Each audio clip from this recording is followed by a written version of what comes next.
God, where do I even start? The night my daughter almost died. Because a nurse, a so-called professional, looked me in the face and said my kid was faking. That memory still burns like acid in my chest. And yeah, her name was Karen. No, not just as a nickname. Her actual name was Karen, and trust me, it fit like a glove. It was a Tuesday night. The kind of night where the rain hammers on the ER windows so hard you swear the whole world's breaking apart. My kid, she was barely breathing, her lips turning this terrifying shade of blue, and I was screaming for help in the hospital hallway. You'd think that kind of scene would light a fire under any nurse's ass, right? But Karen, she just stood there with this smug little smirk and folded her arms like I was overreacting. Ma'am, kids fake it all the time to get attention. I know better. I swear. I almost lost it right there. What the hell did you just say? My voice cracked. Desperate. But she didn't flinch. She leaned against the counter, nails clicking against her clipboard, eyes rolling like I was some drama queen mom pulling a stunt. The fluorescent lights buzzed overhead, and all I could hear was the rasping, shallow sound of my daughter trying to pull in air. Every second felt like a countdown. I begged. I pleaded. Please, just give her the medicine. She needs it. She has asthma. Her file is right there. But Karen shook her head. That flat, condescending tone cutting through the chaos. We can't waste resources on kids faking an attack. She'll be fine once she calms down. Fine. Fine. My baby's chest was heaving like she was drowning on dry land. I wanted to grab that damn medicine cart myself. But Karen blocked me with her hip like she was guarding treasure. My hands were trembling, my throat raw from yelling. But she didn't budge. That was the moment I realized. She wasn't just careless. She was cruel. And then, it got worse. A junior doctor, maybe fresh out of med school, came running over after hearing my kid's gasps echoing down the hall. He reached for the oxygen mask, and guess who stepped in? Karen. Don't encourage this behavior. The mother's hysterical and the child's just acting. Save the supplies for real patients. I swear to God. Time froze. The doctor's eyes darted from my pale, shaking daughter to Karen's stone-cold stare. He hesitated, and I nearly collapsed to the floor. My fists clenched, nails digging into my palms until they bled. I wanted to scream at the universe. Why is no one helping? Finally, I did the only thing left.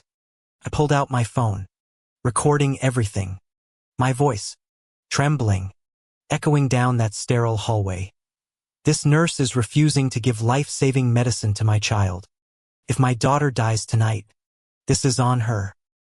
And maybe, just maybe, that tiny red recording light flipped a switch. The doctor pushed past Karen, muttering something like, "Enough," and slapped the oxygen mask on. My kid's body shuddered. Then slowly, so painfully slowly, her breathing steadied. Relief flooded me, but it was jagged, incomplete, because Karen didn't stop. Oh no, she snapped at me, loud enough for the whole ER to hear. You're just another overdramatic parent trying to sue the hospital. You disgust me. The words cracked like a whip and heads turned. Patients, nurses, even a security guard froze, staring at her. And me, I just stood there, tears streaming, clutching my daughter's hand, recording every second. Fast forward 3 weeks. You'd think after almost killing a child, Karen would have been fired on the spot. Nope. She strutted around that hospital like she owned it, gossiping about that mom who faked her kid's illness. But what she didn't know, my video went viral. You bet I posted it. Every second of her sneering face, every cruel word, every refusal to help. Twitter tore her apart. Facebook groups shared it like wildfire. TikTok creators dissected her tone. She was trending under Karen Nurse within 48 hours. My inbox blew up with messages. Other parents, other patients, people who'd been humiliated by her before. Suddenly, it wasn't just me against her. It was all of us. Then came the twist. Remember those other complaints? Turns out, they weren't just stories.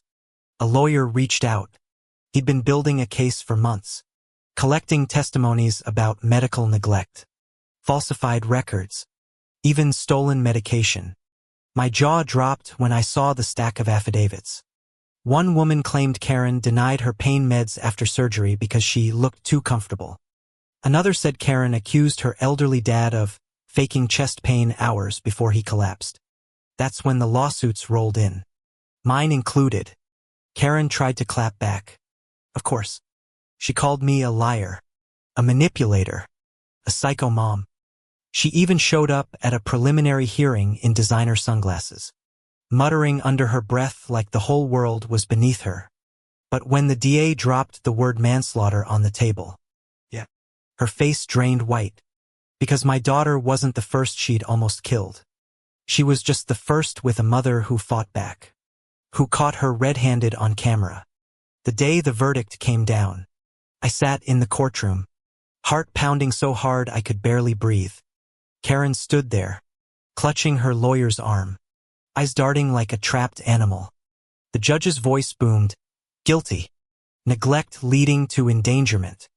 Sentenced to 3 years." The gavel cracked like thunder and I swear the air shifted. She looked right at me as they cuffed her wrists. That smirk, the one that had haunted me for weeks, was gone.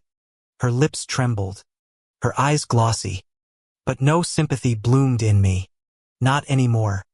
I leaned closer, just enough for her to hear, and whispered, "Tell me again she was faking." She dropped her gaze. That was the last time I ever saw her. And my daughter, she's thriving now. She still wakes up sometimes from nightmares, wheezing, whispering, "Mom, don't let them take my air away." I hold her close, stroking her hair, reminding her we survived. We fought back. We won. But every time I drive past that hospital, I feel a shiver crawl down my spine. Because the truth is, you shouldn't take a viral video to save a life. You shouldn't take rage, tears, and a courtroom to prove a child's suffering is real. Yet here we are. And Karen, she's sitting in a cell, stripped of her license, her career, her mask of superiority. The sound of that cell door slamming shut. That's karma's music. So yeah, maybe the universe keeps its receipts after all. If you felt this story hit you in the gut, don't forget to subscribe to my YouTube channel for more insane true-to-life dramas, and thank you for sticking with me till the end. It all started with a dry clunk, that hollow sound of metal echoing from the backyard faucet as I tried to hose down the patio. And nothing came out. No water, not even a drip. My stomach sank, and in the back of my mind, I already knew who was behind this. Karen. That woman had made our lives a bureaucratic hell ever since she became president of the Willow Springs HOA, and when I say president, I mean self-appointed dictator. The kind who measures your grass, finds you if your welcome mat isn't HOA-approved beige, and God forbid you park a red car in your driveway. But this, shutting down the entire water tower, that was new. That was insane. I jogged toward the cul-de-sac, where a few neighbors had already gathered with confused looks and drooping garden hoses. Old Mr. Blevins, who never talks to anyone unless it's about the Vietnam War or his cat, was actually shouting. "She what? She drained it? Are you kidding me?" Yeah. No joke. Apparently, Karen had ordered the emergency draining of the neighborhood water tower for maintenance. She claimed without notifying the city, the fire department, or, any of us. The twist? She wanted to repaint the base to match the new HOA-approved color palette. Rustic Coastal Dawn. Whatever the hell that is. I don't care if it's eggshell white or unicorn puke. My neighbor Layla spat, her arms crossed, sweat glistening on her forehead. "We don't have water. In July. During wildfire season." Exactly. Then the sirens started. It was surreal watching a fleet of fire trucks speed past our dry lawns, kicking up clouds of dust. A hillside brush fire had sparked just 3 blocks over, and the nearest hydrants were bone dry thanks to Karen's little power trip. I ran. So did a bunch of us, barefoot or in slippers, chasing after the trucks toward the smoke. And sure enough, as the fireman jumped out, yanked open the hydrants, and twisted the valves, nothing. Just that same hollow clunk. "Where's the damn water?" a fire chief barked into his radio. Karen showed up moments later in her spotless Lexus, stepping out with her HOA clipboard like she'd arrived for afternoon tea. She adjusted her giant sun hat and actually smiled. "Oh, hello. I was just checking the progress on the repainting." "You drained the tower?" the fire captain shouted, eyes wide. Her expression shifted just slightly. The corners of her mouth tightened. "Well, it's not my fault the city didn't coordinate with. We had to call in emergency tankers because of you." He gestured wildly toward the rising smoke, toward the fire already licking the edge of someone's fence. "I swear to God," Karen had the audacity to roll her eyes. "Don't be dramatic." I almost lunged at her right there. "You endangered lives, Karen," I shouted. "My kid's school is 5 blocks from that hill." "Oh, please," she said, waving her hand. "The fire's being handled. It's under control." And then boom, a propane tank exploded in someone's backyard. Screams. We all ducked. Glass shattered somewhere in the distance. Karen dropped her clipboard. It was the only moment she looked human. The fire crew sprang into action with backup tankers arriving just in time, unleashing pressurized water through huge hoses, spraying foam and containment lines. Still, the damage was done. For homes were scorched, 2 completely gutted. An elderly couple had to be airlifted because the smoke got into their lungs. And Karen? She tried to leave. Not even kidding. She slipped back toward her Lexus, heels clicking across the asphalt, fumbling for her keys like no one would notice. But by that point, the cops had arrived. "Ma'am, we need to speak with you." She tried her usual weaponized charm. "I'm the HOA president, and I've been very cooperative. Ma'am, step away from the vehicle." God, the satisfaction I felt in that moment. I'm not proud of it, but damn, it was cathartic watching her face go pale, her voice rise in pitch, trying to blame us, blame the city, blame the fire department for not informing her that her maintenance schedule wasn't allowed.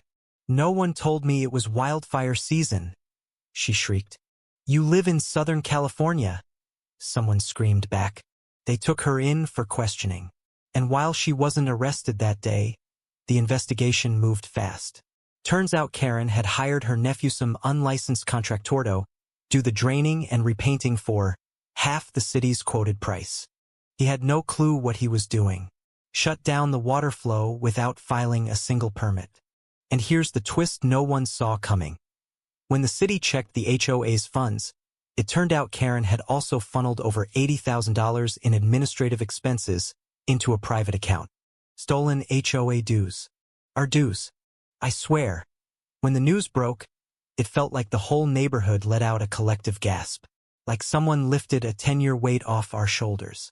The very next week, we held an emergency HOA meeting without her, voted in a new board, froze the HOA account, worked with the city to restore the water supply. We even gave the fire department an honorary barbecue in the park to say thank you. Karen? Well, her house went up for sale. Quietly. No open house. No godbis.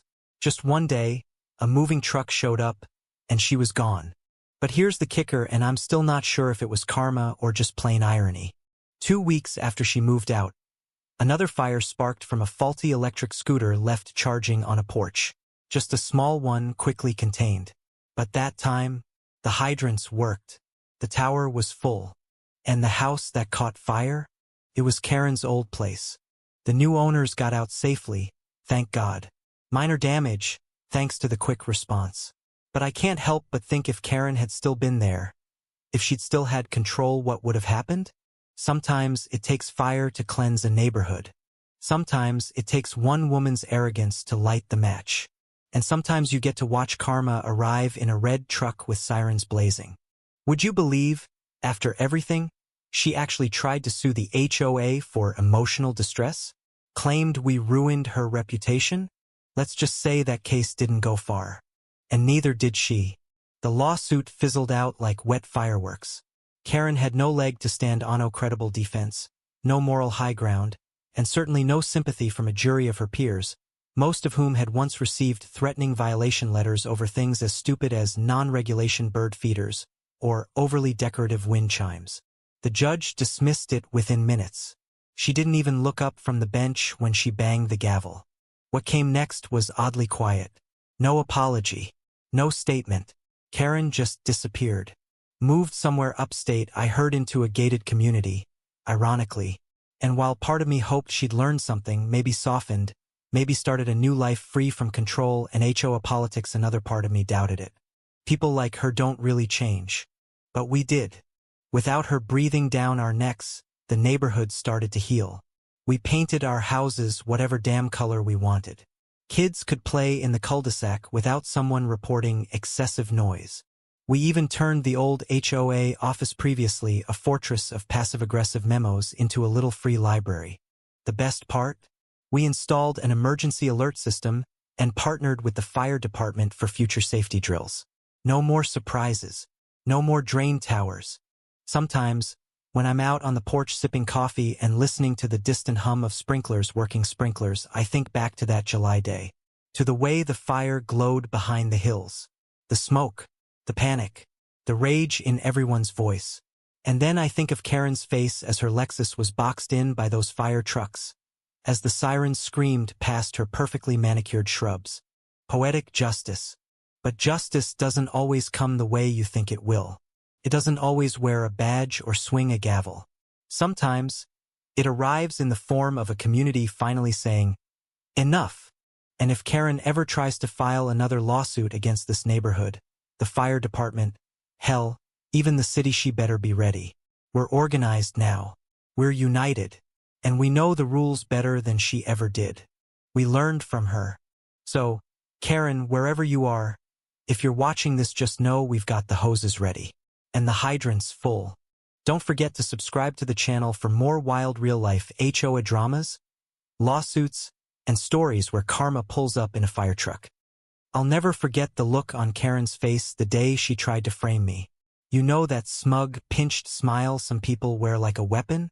Yeah, that was her trademark expression as she stood there on my porch, arms crossed, acting like the queen of the neighborhood. And guess what she accused me of?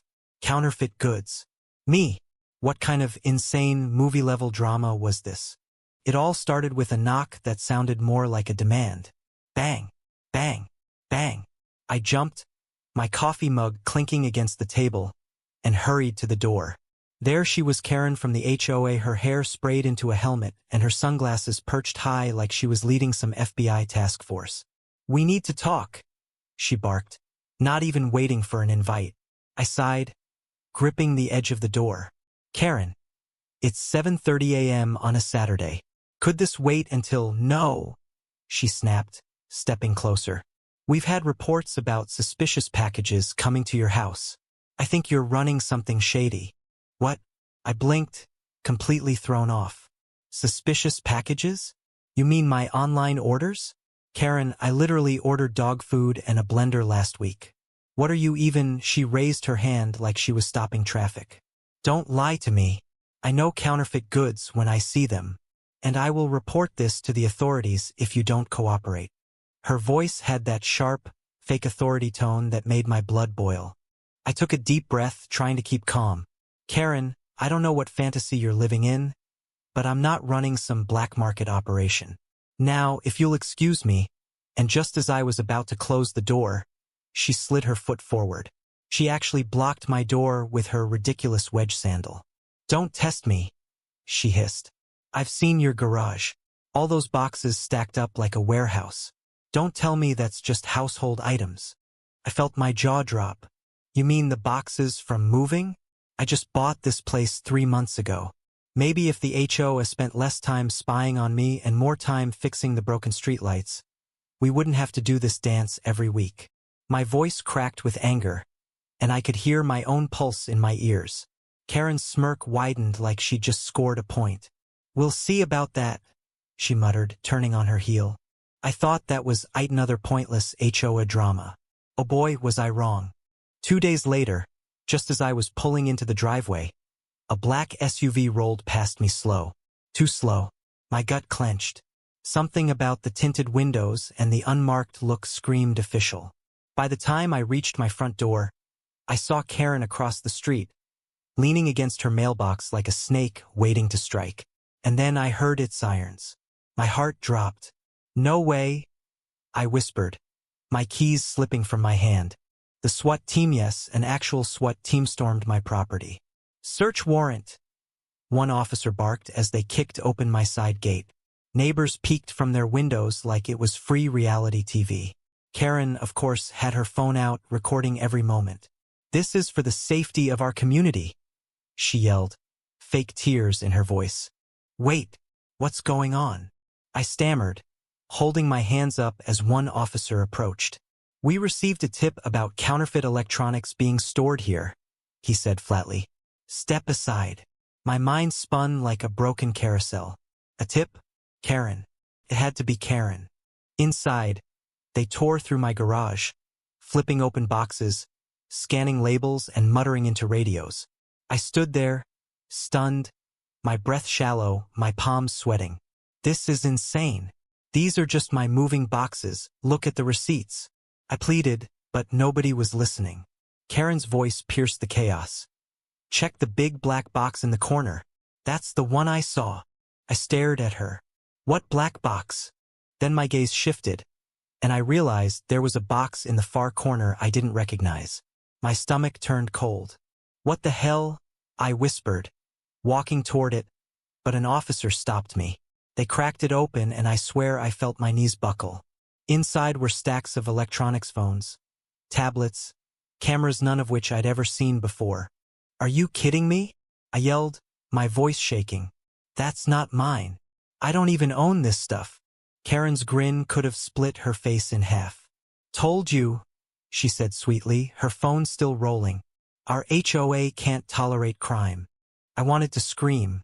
I wanted to grab that smug phone out of her hand and toss it into the nearest storm drain. "You planted this, didn't you?" I snapped, pointing at her. Karen gasped theatrically, clutching her chest. "How dare you accuse me?" she shouted, her voice carrying over the crowd of gawking neighbors. The SWAT leader gave me a long, hard look. "Sir, we'll need you to come with us for questioning." That was the moment I realized Karen might actually ruin my life. I could already see the neighborhood Facebook group lighting up with gossip. My throat felt like sandpaper. "Wait," I said, my voice trembling but firm. "Check the fingerprints." "Do it. I'll wait right here." Karen froze for half a second, just a flicker, but I caught it. She didn't expect me to push back. "Go ahead," she said, but there was a nervous edge now. Hours passed. The forensic techs checked every single item. I sat on my porch steps, my head in my hands, while Karen hovered like a vulture. At one point, I heard her whisper into her phone, "No, they're supposed to just take him away." That's when something inside me snapped.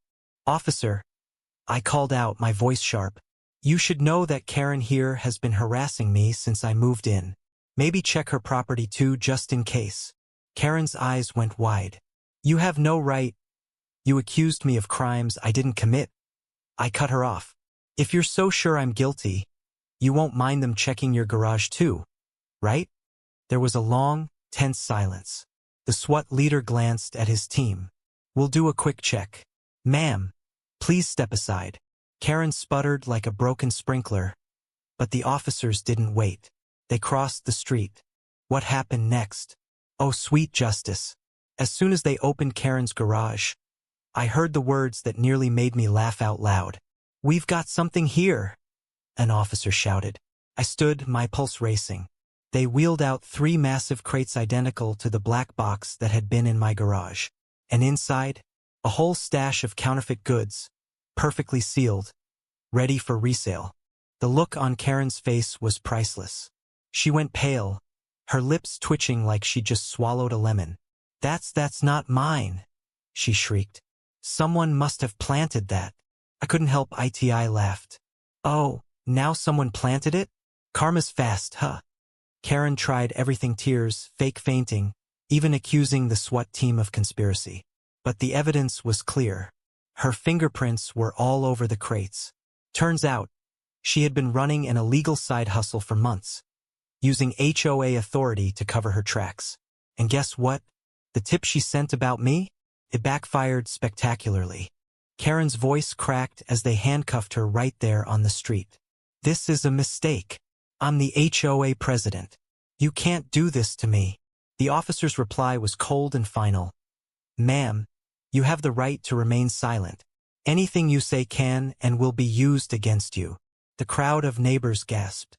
Phones were out, filming everything. I could almost hear the neighborhood group chat exploding with emojis and comments. I leaned against my porch railing, arms crossed, watching as her carefully curated image crumbled like dust. My heart was still pounding, but the anger that had been burning inside me all week felt strangely replaced with relief and maybe a hint of dark satisfaction. "You tried to ruin me, Karen," I muttered under my breath. "But you just buried yourself." Over the next few days, the fallout was nuclear. The HOA called an emergency meeting without Karen, of course. Turns out, the counterfeit ring she was running had been funding all her special HOA projects. Remember those unnecessary surveillance cameras she insisted we needed?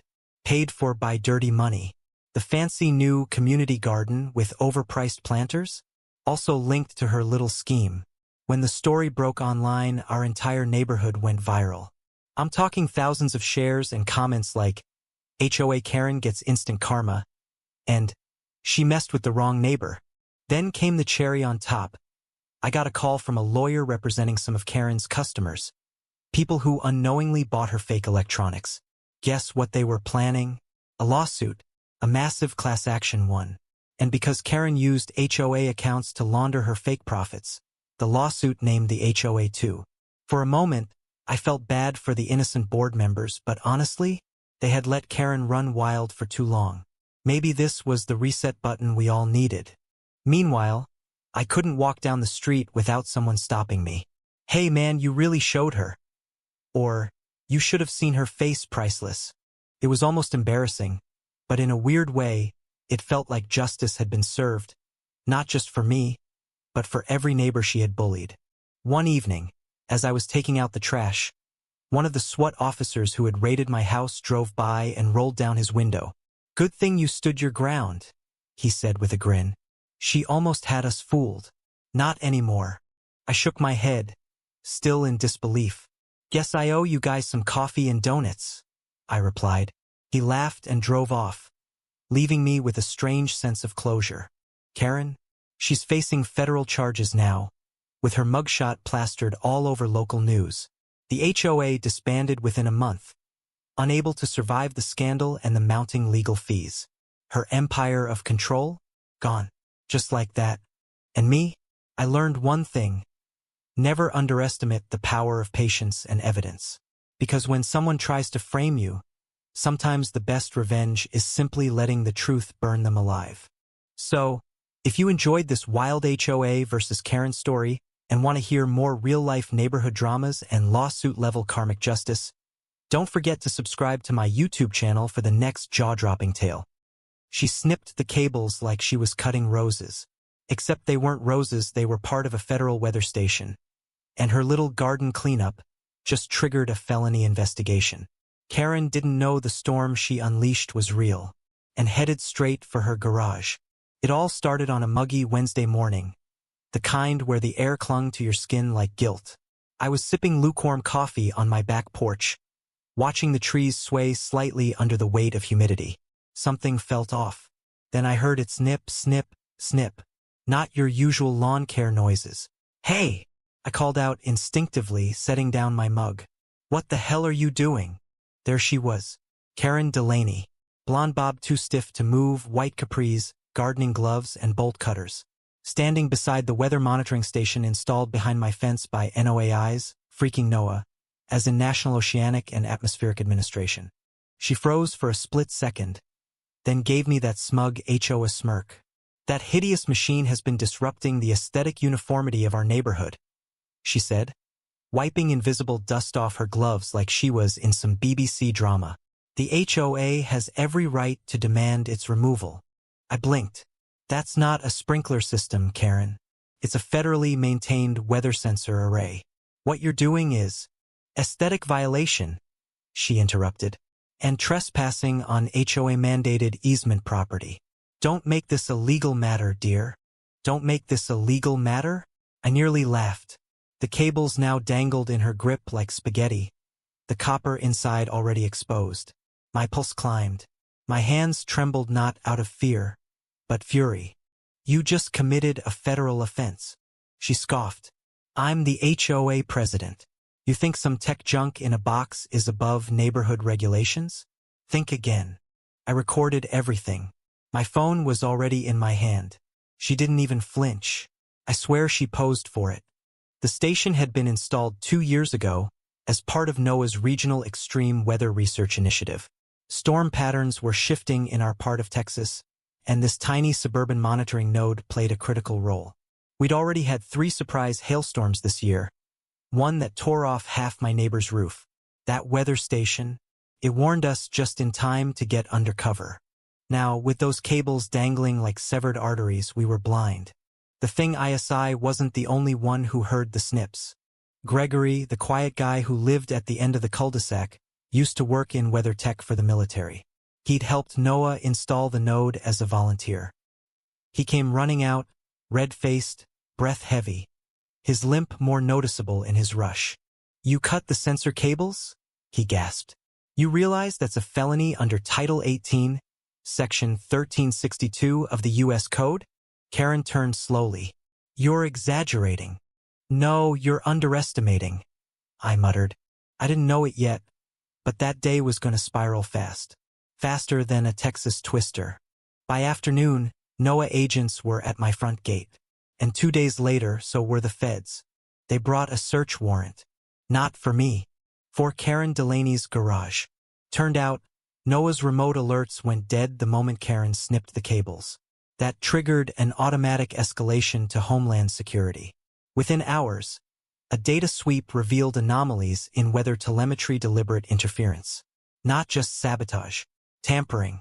But it gets so much better. When the agents searched her garage hidden behind her carefully trimmed hedges, right beneath her decorative welcome sign, they found far more than garden tools. They found counterfeit signal processors, replicas of NOAA's data hubs, knockoff routers, interference emitters, labeled in cheap Chinese packaging with forged FCC stamps. Several devices were actively broadcasting decoy weather data on NOAA frequencies. What is this? One of the federal agents asked, holding up a cracked module with counterfeit labeling. Karen, pale and suddenly not so smug, stammered, "To sell hobby electronics online Etsy." Yes, Etsy. But Gregory, standing right beside them, just shook his head. No one sells frequency emitters with forged federal markings on Etsy, lady. They brought her out in cuffs. She screamed something about her constitutional rights being violated by technocratic fascists. Which, wow. Karen quoting the Constitution while wearing gardening clogs and being hauled into a black Suburban? That image is permanently burned into my brain. As they drove her away, her voice echoed down the block. I own this neighborhood. You could hear a pin drop after that. Even the birds went silent. Later that week, the full story trickled out. Turns out, Karen had a little side hustle going. See, she wasn't just the HOA president. She also ran a shady eBay store called Home Harmony Secure. It sold fake tech devices designed to interfere with unauthorized surveillance equipment, essentially black market signal jammers. Someone traced serials on the devices in her garage and linked them to a fraud ring already under investigation by federal cybercrime units. She hadn't just sabotaged a weather station. She'd interfered with national infrastructure and trafficked counterfeit communications hardware. And yes, the lawsuit came hard and fast. The Department of Justice filed charges for obstruction of a federal investigation, sale of counterfeit electronics, and willful damage to government property. She tried to countersue me for emotional distress caused by public humiliation, but the judge dismissed it in under 30 seconds. You cut federal cables on camera, he said flatly. You forged federal certifications. You don't get to cry fraud now. The twist? Her entire HOA presidency was also a fraud.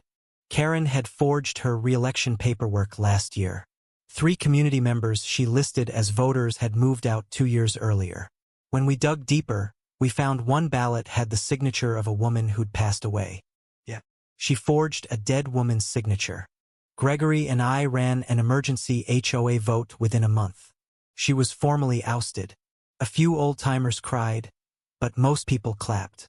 Literally clapped. Like we were at a damn graduation.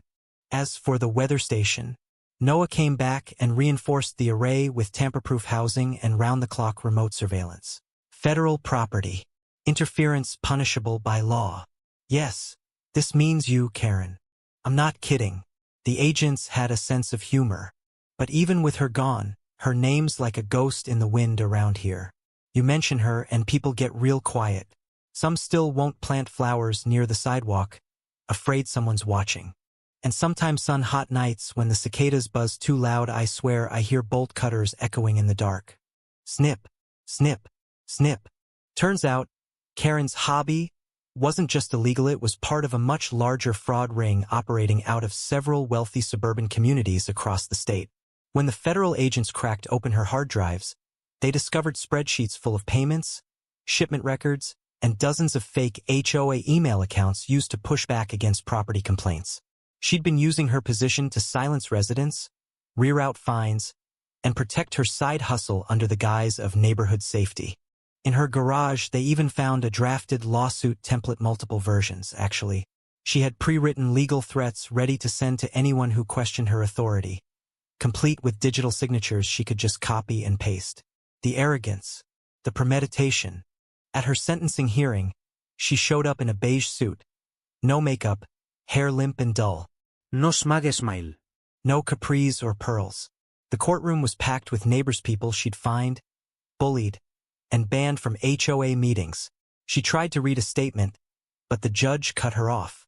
This isn't a bad day, he said. This is a long, calculated pattern of fraud, sabotage, and abuse of community trust. 12 years. Federal prison. No parole for the first 5. Her house was seized under asset forfeiture. The HOA board filed a civil lawsuit to recover damages and restructure with legitimate leadership. The entire neighborhood was finally free of her grip, but the stain she left behind? That would take longer to scrub out. Gregory was voted interim HOA president. The weather station now has its own reinforced fence, a solar-powered alert beacon, and a QR code that links to a real-time NOAA feed. It's become a point of pride for us. Kids take field trips to see it. The storm data it collects, the saved lives. Literally. Sometimes, when I'm sipping coffee on the porch, again better coffee now, stronger, I look toward that station and shake my head.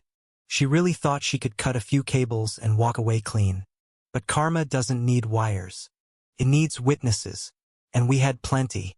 So the next time someone in your HOA starts throwing around power like they're above the law, remember Karen Delaney. And maybe check their garage. Because if they're loud enough to threaten a lawsuit, they're probably hiding something worse. Thanks for listening. Subscribe to my YouTube channel for more insane real-life HOA drama that ends in justice.